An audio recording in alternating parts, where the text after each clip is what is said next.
सभी शिक्षक साथियों को मेरा नमस्कार। हेल्पिंग टीचर्स पर आप सभी का स्वागत है।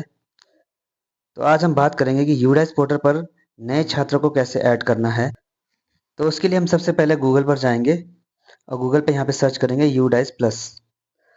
तो आप यूडाइस प्लस सर्च करते ही आप देख सकते हैं यहाँ पे पहले ही ऑप्शन आ रहा है udaisplus.gov.in। आपको इस पर क्लिक करना है।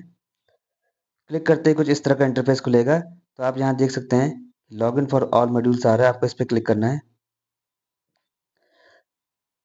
Log in for all modules पर क्लिक करते ही आप इस तरह का इंटरफेस देख सकते हैं। यहाँ पे आपको अपना स्टेट सेलेक्ट करना है। तो मैं यहाँ पे अपना स्टेट सेलेक्ट कर रहा हूँ।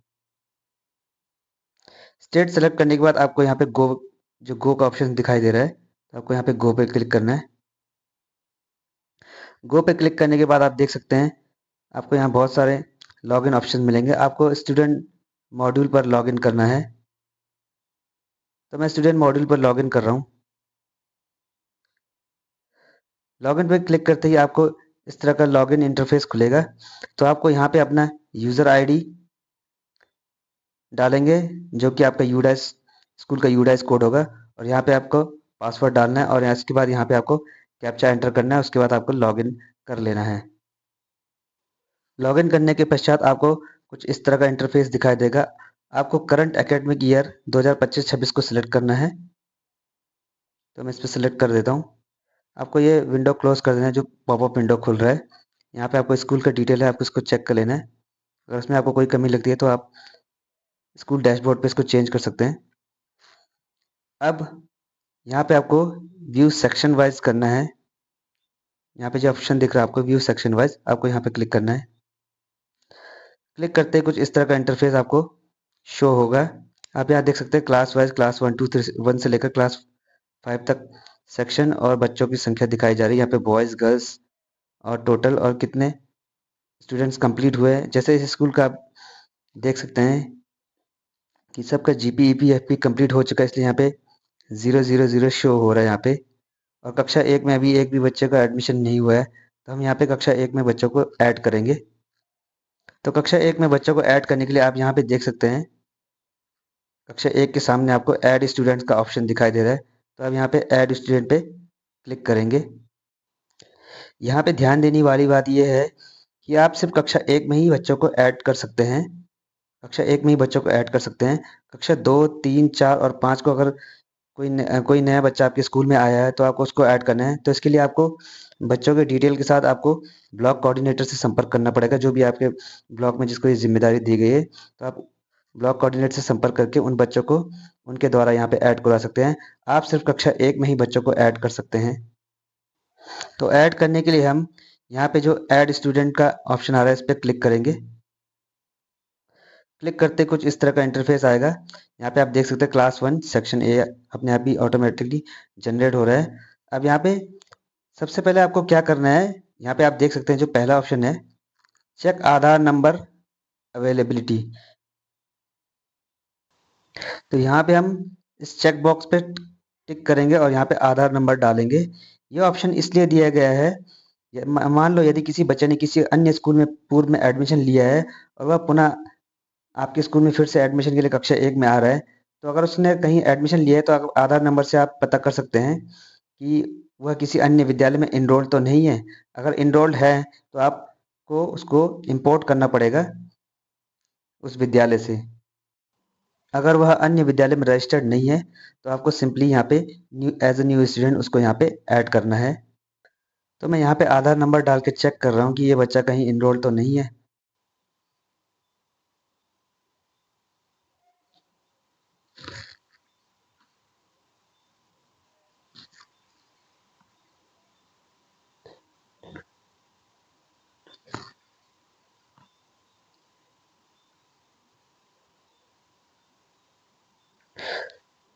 तो जैसे कि आप देख सकते हैं यहाँ पे बता रहा है कि Aadhaar number is already registered with some other student.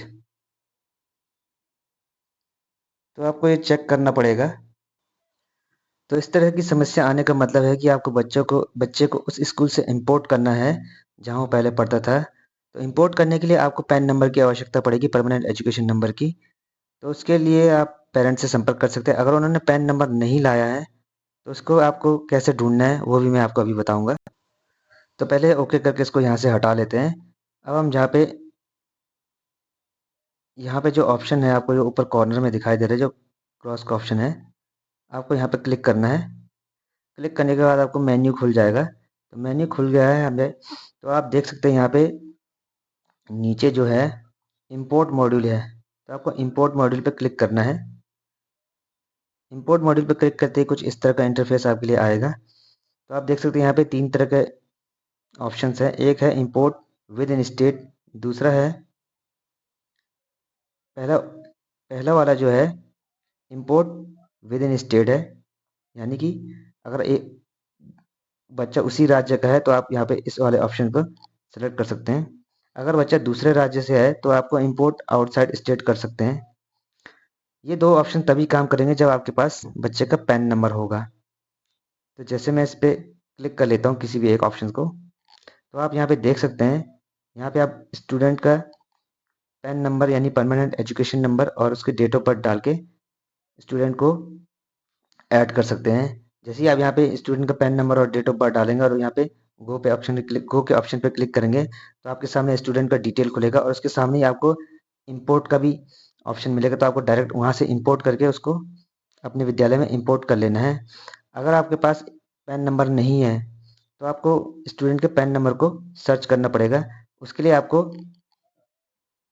Back जाके ये जो तीसरा ऑप्शन है drop box oblique inactive student list का, इस पर क्लिक करना है। तो इस पे भी आप दो तरीके से स्टूडेंट को सर्च कर सकते हैं। अगर आपको उस विद्यालय का यूडाइस कोड मालूम है तो आप डायरेक्ट यूडाइस कोड से सर्च कर सकते हैं। मैक्सिमम केसेस में हमें यूडाइस कोड मालूम नहीं होता है, क्योंकि हो सकता है बच्चा अन्य स्टेट से आया हो, तो आपको बच्चे से पेरेंट्स आपको सिर्फ स्कूल का नाम बताएंगे और स्कूल का यूडाइस कोड उनको भी नहीं मालूम होगा। तो आप यूडाइस कोड के ऑप्शन को छोड़ सकते हैं अगर आपको यूडाइस कोड नहीं पता है। आप नीचे वाले जो ऑप्शंस हैं, तो यहाँ पे आपको ड्रॉप डाउन बार से स्टेट सेलेक्ट करना है, उसके बाद डिस्ट्रिक्ट सेलेक्ट करना है, फिर ब्लॉक सेलेक्ट करना है और उसके बाद स्कूल का नाम सेलेक्ट करना है। स्कूल का नाम आपको पेरेंट्स बता देंगे कि इससे पहले वो बच्चा किस स्कूल में पढ़ा था, तो आप स्कूल के नाम से भी उस स्टूडेंट को सर्च कर सकते हैं। तो मैं यहाँ पे ऑप्शन में सर्च सारे ऑप्शन डाल के सर्च कर डिटेल डालें और यहाँ पे सर्च के ऑप्शन पर क्लिक करने के बाद आप देख सकते हैं कि कुछ इस तरह का आपको नीचे स्टूडेंट का डिटेल आ जाएगा। तो आप यहाँ सबसे पहले देख सकते हैं ड्रॉप बॉक्स में जो है परमानेंट एजुकेशन नंबर है, यहाँ पे सबसे पहले परमानेंट एजुकेशन। तो इस विद्यालय में जितने भी बच्चे ड्रॉप बॉक्स में हैं तो आपको यहाँ पे दिखाई देंगे कि इतने सारे बच्चे इस विद्यालय के ड्रॉप बॉक्स में हैं। तो आपको यहाँ पे जो इस बच्चे का आप एडमिशन करना चाह रहे हो उस बच्चे का नाम यहाँ पे सर्च करना है, उसका पेरेंट्स नेम और मदर्स नेम को मैच कर लेना है, डेट ऑफ बर्थ मैच कर लेना है। तो आप उस बच्चे को यहाँ से इम्पोर्ट कर सकते हैं। तो आप यहाँ देख सकते हैं सामने इम्पोर्ट का ऑप्शन है, यहाँ पे देख सकते हैं आप इंपोर्ट का ऑप्शन है। तो आपको सिंपली यहाँ पे इंपोर्ट पे क्लिक कर देना है और ये बच्चा आपके स्कूल में डायरेक्टली इंपोर्ट हो जाएगा। इसके बाद आपको यहाँ कॉर्नर में ऊपर जो मेन्यू का ऑप्शन दिख रहा है इस पर क्लिक करके आप वापस से डैशबोर्ड में जा सकते हैं। तो यहाँ पे आप देख सकते हैं स्कूल डैशबोर्ड, आपको यहाँ वापस से डैशबोर्ड में चले जाना है। डैशबोर्ड में चले जाने के बाद जो आप शुरू में इंटरफेस खुले तो वो फिर से खुल जाएगा। फिर से आपको व्यू सेक्शन वाइज पे जाना है। सेक्शन वाइज के बाद आप फिर से वही वाला पेज खुल जाएगा, आपको फिर से ऐड स्टूडेंट पे जाना है। तो आप यहाँ पे ऐड स्टूडेंट पे क्लिक कर सकते हैं, क्योंकि अभी एक बच्चे को हमने इंपोर्ट कर लिया था, अब हम किसी नए बच्चे को जोड़ेंगे। तो हम यहाँ पे ऐड स्टूडेंट पे क्लिक कर लेंगे। तो ऐड स्टूडेंट पे क्लिक करते ही आपको फिर से वैसे ही आ जाएगा। फिर से यहाँ पे आपको चेक आधार अवेलेबिलिटी पे क्लिक करना है। तो फिर से यहाँ पे आप दूसरे बच्चे का आधार नंबर डालेंगे। अगर उसका आधार नंबर पहले से कहीं इनरोल्ड है तो वैसे ही ऑप्शन आएगा जैसे इससे पहले आया था। अगर नहीं है तो उस तरह का ऑप्शन नहीं आएगा। आप सिंपली उस आधार को ऐड करके बच्चे को जनरल प्रोफाइल को आप एडिट या अपडेट कर सकते हैं। अगर किसी बच्चे का आधार कार्ड नहीं बना है या अभी तक उसने बनाया नहीं है या उसके बाद आधार कार्ड बन ही नहीं सकता है तो आप इस ऑप्शन को छोड़ सकते हैं। आपको सीधे नीचे आ जाना है और जनरल प्रोफाइल को अपडेट करना है। तो यहाँ पे आप देख सकते हैं सबसे पहले स्टूडेंट का नेम डालना है आपको। उसके बाद यहाँ पे जेंडर सेलेक्ट करना है। उसके बाद यहाँ पे डेट ऑफ बर्थ कैलेंडर से सेलेक्ट करेंगे। उसके बाद यहाँ पे स्टेट कोड है, ये ब्लैंक ही रहेगा, आप इसको चूज़ नहीं कर सकते हैं। उसके बाद यहाँ पे आप मदर्स, बच्चे की माता का नाम यहाँ पे मदर्स नेम में डाल सकते हैं। अगर आपको अंग्रेजी में दिक्कत होती है काम करने में, तो आप यहाँ पे सबसे ऊपर जो ऑप्शन देख सकते हैं, यहाँ पे एक ऑप्शन है, इस पर क्लिक करके आप इसकी लैंग्वेज को बदल सकते हैं। आप इसको हिंदी में भी कर सकते हैं, तो हम इसकी लैंग्वेज को बदल देते हैं।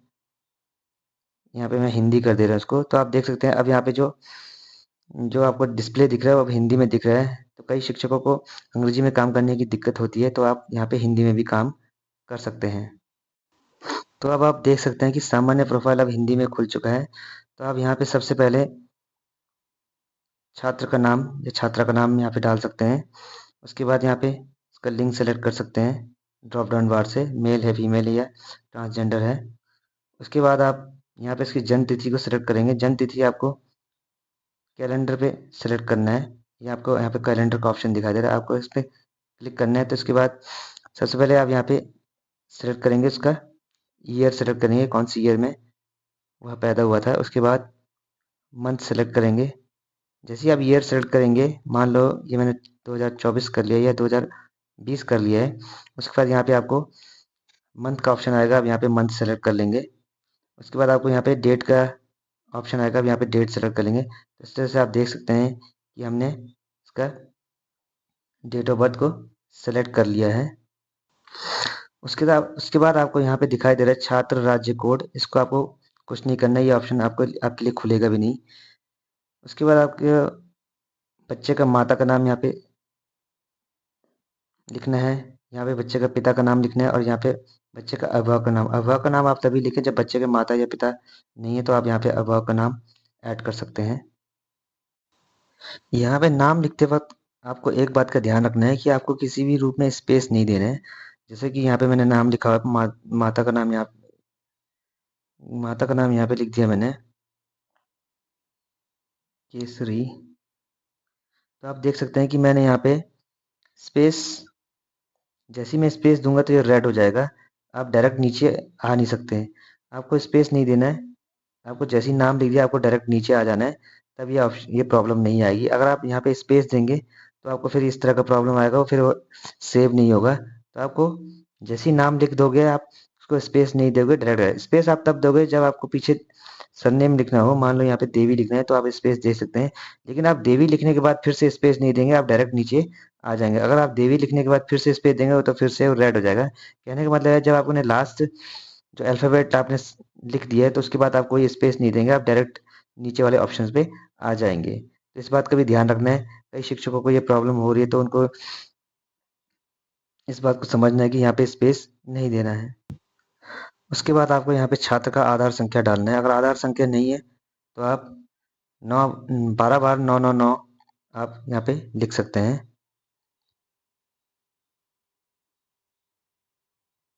अब देख सकते हैं मैंने 12 बार 9 को डाला है। तो इस तरह से आप जिस बच्चे का आधार कार्ड नहीं है तो आप उसके आधार कार्ड की जगह आप 12 बार 99999 प्रेस करके, उसके बाद आपको यहाँ पे नीचे ये वाला ऑप्शन दिखेगा, यहाँ पे लिखा हुआ है आधार के अनुसार छात्र का नाम। अभी तो हमारे केस में आधार कार्ड नहीं है, तो यहाँ पे ये ऑप्शन अपने आप ही बंद हो चुका है। अगर मान लो आपके पास आधार कार्ड सही होता है तो ये ऑप्शन आपके लिए खुला रहता है। तो आपको यहाँ पे वो वाला नाम लिखना है जो उसके आधार कार्ड पे लिखा हुआ है। ये वाली डिटेल, ये आधार कार्ड और नाम वाली डिटेल डालने से पहले एक बार आप बच्चे का आधार कार्ड ज़रूर चेक कर लें। अगर आपको बच्चे के नाम में कोई गलती दिखाई देती है, वहाँ पे आधार कार्ड में कोई गलतियाँ हैं, स्पेलिंग मिस्टेक है, तो आप उसको यहाँ पे तुरंत ना डालें। पहले आप पेरेंट्स को कहें कि इसके आधार कार्ड में सुधार करें, उसी के बाद आप यहाँ पे इन 2 ऑप्शंस को भरें। नहीं तो बाद में बहुत दिक्कतें आती है। तो आप सही रहेगा कि आप पहले ही इनको ठीक करवा लें, उसके बाद आप आधार की डिटेल को यहाँ पे डालें। उसके बाद आपको यहाँ पे देख सकते हैं कि नेक्स्ट जो ऑप्शन है वो आ रहा है वर्तमान स्कूल में प्रवेश की तिथि। ठीक है, तो आप यहाँ पे वो वाले डेट डालेंगे जब बच्चे ने एडमिशन लिया है, तो इसका प्रवेश तिथि को आप यहाँ पे डालेंगे। तो उसके लिए आपको यहाँ पे कैलेंडर पे सिलेक्ट करना पड़ेगा। तो कैलेंडर पर क्लिक करते ही आप देख सकते हैं इस तरह का ऑप्शन खुलेगा। उसके बाद मैं यहाँ पे ऊपर इस वाले ऑप्शन पे क्लिक करूँगा, एक ड्रॉप डाउन बार खुलेगा।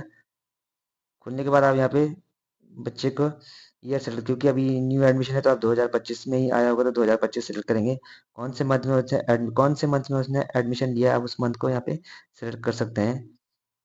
तो मंथ सेलेक्ट करने के बाद आप यहाँ पे डेट को सिलेक्ट कर सकते हैं। डेट, जैसे मैं इसको अभी आज का डेट ही सिलेक्ट कर रहा हूँ, तो आप इस तरह से उसका एडमिशन डेट को आप सेलेक्ट कर सकते हैं।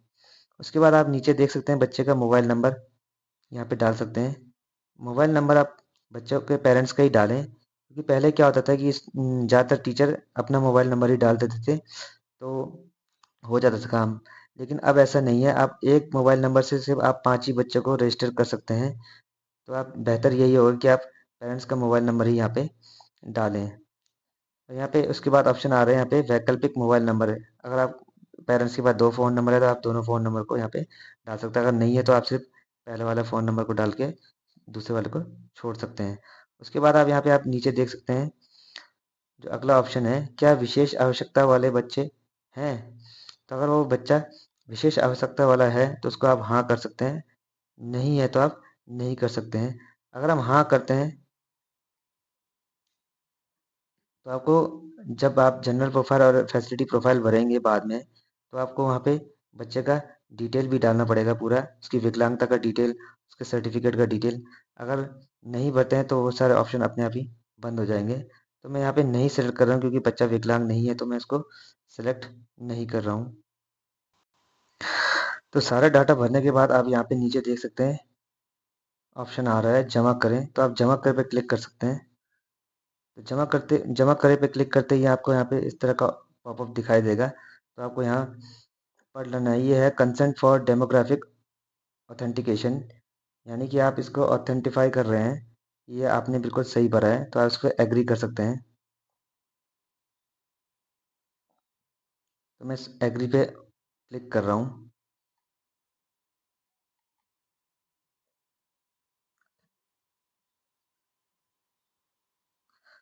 उसके बाद यहाँ पे देख सकते हैं आप इस तरह का ऑप्शन खुलेगा, तो आप यहाँ पे एक एक करके चेक बॉक्स को क्लिक करना है कि बच्चे का कक्षा सही भरा है कि नहीं है, बच्चे का नाम सही है कि नहीं है, पिता का नाम, माता का नाम और जन्म तिथि। ये जो 5 डिटेल है आपको एक बार फिर से क्रॉस चेक कर लेना है कि आपने बिल्कुल सही भरा है कि नहीं भरा है। उसके बाद यहाँ पे आप पुष्टि करें के ऑप्शन पे क्लिक करेंगे। तो जैसे ही आप पुष्टि करेंगे तो आप देख सकते हैं ये बच्चा अब जुड़ चुका है। आप देख सकते हैं छात्र को सफलतापूर्वक सहेज लिया गया है, छात्र का नाम, कक्षा और उसका खंड। तो आपको अगर इसके बाद फिर नए दूसरे बच्चे को जोड़ना है तो आप यहाँ पे डायरेक्ट यहाँ से नए बच्चे को जोड़ सकते हैं, या इसका आप जनरल प्रोफाइल को पूरा कर सकते हैं। तो इसका जो जीपी, ईपी और एफपी है इसको भी कंप्लीट करना है, वो आपको मैं नेक्स्ट वीडियो में बताऊंगा। इसके बाद हम नए स्टूडेंट को जोड़ने के लिए यहाँ पे क्लिक करेंगे, नए छात्र को जोड़े। तो क्लिक करते ही फिर आपको फिर से ये ऑप्शन खुल जाएगा जनरल नए बच्चे को जोड़ने का, तो अब फिर से आप वही प्रक्रिया दोबारा से दोहराएंगे। तो इस तरह से आप कक्षा 1 में यूडाइस पोर्टल पर नए बच्चों को जोड़ सकते हैं। कक्षा 2 से 5 तक के बच्चों को या तो आपको इंपोर्ट करना पड़ेगा अन्य विद्यालय से जहाँ से भी वो आए हैं। अगर वो बच्चा किसी भी स्कूल में नहीं पढ़ा है इससे पहले, डायरेक्ट आप कक्षा 2 या 3 या 4 या 5 में एडमिशन ले रहा है, इससे पहले कहीं नहीं पढ़ा है, तो आपको उसको ऐड करने के लिए अपने ब्लॉक कोऑर्डिनेटर से संपर्क करना पड़ेगा। वहाँ पे आपको सारी डिटेल देनी पड़ेगी, तो वो उन बच्चों को ऐड कर सकते हैं।